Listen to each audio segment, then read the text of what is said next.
کہ مجھے 10 گھوڑے بہت زیادہ عزیز ہیں، مگر وہ چور اتنا شاطر ہے کہ وہ میرے پسندیدہ گھوڑوں میں سے ہی رات کو ایک گھوڑا چرا کر لے جاتا ہے۔ لیکن حیرانی کی بات یہ ہے کہ ان 10 میں سے باقی جو گھوڑے موجود ہیں وہ ان سے زیادہ قیمتی ہیں، لیکن وہ چور ان گھوڑوں میں کوئی بھی گھوڑا نہیں چراتا، بلکہ ہر رات انہی گھوڑوں میں سے جو میرے سب سے زیادہ پسندیدہ گھوڑے ہیں ان میں سے ایک گھوڑا کسی کو کانوں کان خبر بھی نہیں ملتی، حتیٰ کہ گھوڑے کے پاؤں بھی نظر نہیں آتے، اور اسی طرح اس نے ایک ایک کر کے میرے 10 کے 10 گھوڑے چرا لیے ہیں۔ لیکن یہ سن کر قاضی صاحب نے کہا، کیا تمہارے پاس اس کے خلاف کوئی ثبوت ہے؟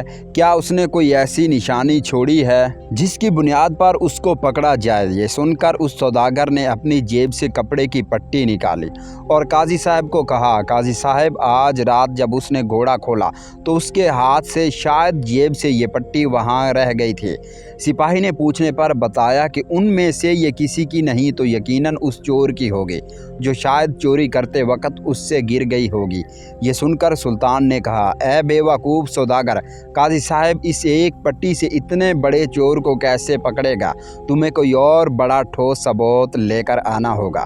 یہ سن کر قاضی صاحب ہنسنے لگا اور فرمایا، سلطان معظم، یہی ثبوت، یہ کپڑے کی پٹی مجھے اس چور تک پہنچائے گی۔ قاضی صاحب نے اس سے پوچھا، تمہارا استبل کہاں ہے؟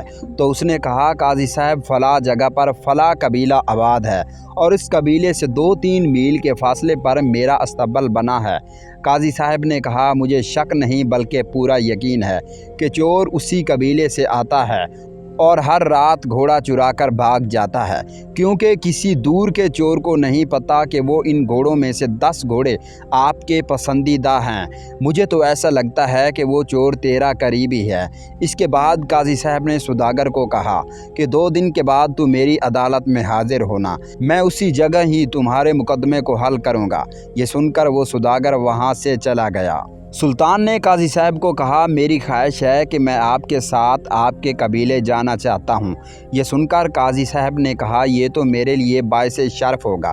اس کے بعد سلطان کا قافلہ اور قاضی صاحب واپسی قاضی کے قبیلے کی طرف روانہ ہو گئے۔ سوداگر قاضی صاحب کی عدالت میں پیش ہوا۔ اب قاضی کی جگہ سلطان بیٹھا تھا اور سلطان کی دائیں جانب قاضی صاحب بیٹھے ہوئے تھے۔ سوداگر نے اپنی بات دوبارہ کی، قاضی صاحب آپ ہی مجھے انصاف دلائیں۔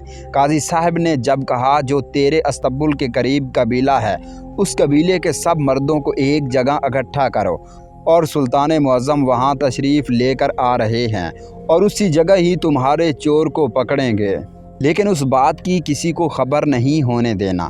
میں تمہارے ساتھ سلطان کا ایک قاصد بھیجتا ہوں، وہ قاصد جا کر یہ پیغام دے گا کہ سب لوگ ایک جگہ اکٹھے ہو جائیں۔ قاضی صاحب نے سوداگر کے ساتھ سلطان کا قاصد بھیج دیا اور سلطان کے حکم پر تمام قبیلے والے ایک جگہ اکٹھے ہو گئے، جن میں صرف مرد تھے۔ اب قاضی صاحب اور سلطان صاحب نے اس نوجوان کو کہا کہ ان تمام آدمیوں کو ایک قطار میں کھڑا کر دو۔ تمام قبیلے والوں کو ایک قطار میں کھڑا کر دیا گیا۔ اب قاضی صاحب نے ان سب کو کہا، ان کی کوہنیوں تک کپڑا ہٹایا جائے، اور دیکھتے جاؤ ان تمام قبیلے والوں کی کوہنیوں سے کپڑا ہٹاتا گیا اور آگے چلتا گیا۔ قاضی صاحب ہر ایک کو بڑے غور سے دیکھتا رہا۔ ابھی چند لمحے گزرے تھے کہ قاضی صاحب نے کہا، سوداگر تمہیں مبارک ہو، تمہارا چور پکڑا گیا۔ یہ سن کر سوداگر بڑا حیران ہوا کہ قاضی صاحب آپ کو کیسے پتا کہ یہ میرا چور ہے؟ قاضی صاحب نے کہا، جب تم نے اس کی کوہنی سے کپڑا ہٹایا تو میں نے دیکھا کہ اس کی کوہنی کے قریب ایک جگہ ایسا نشان نظر آیا جیسے وہاں پر کئی دنوں تک کوئی پٹی باندھی گئی ہو، اور یہ پٹی اس وقت باندھی جاتی ہے جب بازو سے کوئی زوردار چیز کھینچی جاتی ہے اور اس درد سے نجات پانے کے لیے وہیں پٹی باندھی جاتی ہے۔ پھر سلطان نے اس چور سے کہا کہ تم اور کوئی گھوڑے بھی چوری کر سکتے تھے، لیکن صرف وہ 10 گھوڑے ہی تم کیوں چرا کر لے گئے ہو، جو سوداگر کے سب سے زیادہ پسندیدہ گھوڑے تھے، حتیٰ کہ وہ باقیوں سے زیادہ قیمتی نہیں تھے؟ تو اس نوجوان نے کہا، قاضی صاحب یہ سوداگر ایک عام سوداگر تھا، لیکن اس وقت بدلتا گیا اور یہ دن بدن ترقی کرتا گیا، اور اس نے اتنا اتنا بڑا استقبال بنا لیا، لیکن اس نے کبھی اپنے قبیلے کے کسی غریب کی مدد نہیں کی۔ قبیلے کے کئی خیمے میں غریب لوگ کئی دن تک بھوکے سو جاتے ہیں، لیکن اس نے کبھی کسی کو ایک نوالے کے بارے میں بھی نہیں پوچھا۔ میں اس کے پاس مدد طلب کرنے کے لیے آیا تھا، لیکن اس نے میری ایک نہیں سنی۔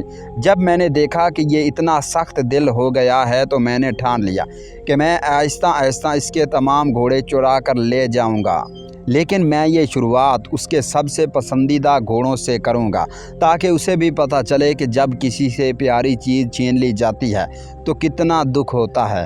آپ نے کہا تمہارا دل صاف تھا، لیکن تمہارا طریقہ کار غلط تھا۔ اب بتاؤ وہ گھوڑے کہاں ہیں؟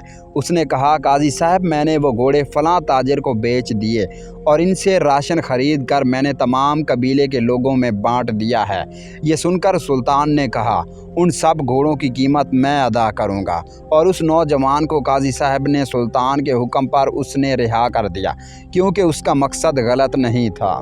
لیکن آئندہ سلطان نے اسے تاکید کی کہ چاہے تمہارا دل صاف ہو یا برا ہو، لیکن غلط کام ہمیشہ غلط ہوتا ہے، اس لیے دوبارہ چوری کرنے کی کوشش نہ کرنا۔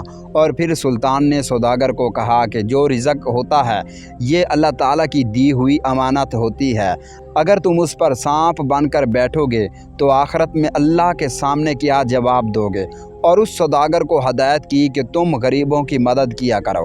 اس کے بعد سلطان قاضی کی عقل مندی سے اتنا متاثر ہوا کہ اسے اپنی شاہی میں قاضی مقرر کر لیا، اور روایت کی بدولت سلطان نے بڑے بڑے فیصلے کیے اور اپنے دربار میں غداروں کو انجام تک پہنچا کر ایک مضبوط سلطنت قائم کر لی، اور اپنے چھینے ہوئے علاقے اپنی بہترین حکمت عملی کی وجہ سے واپس کر لیے تھے۔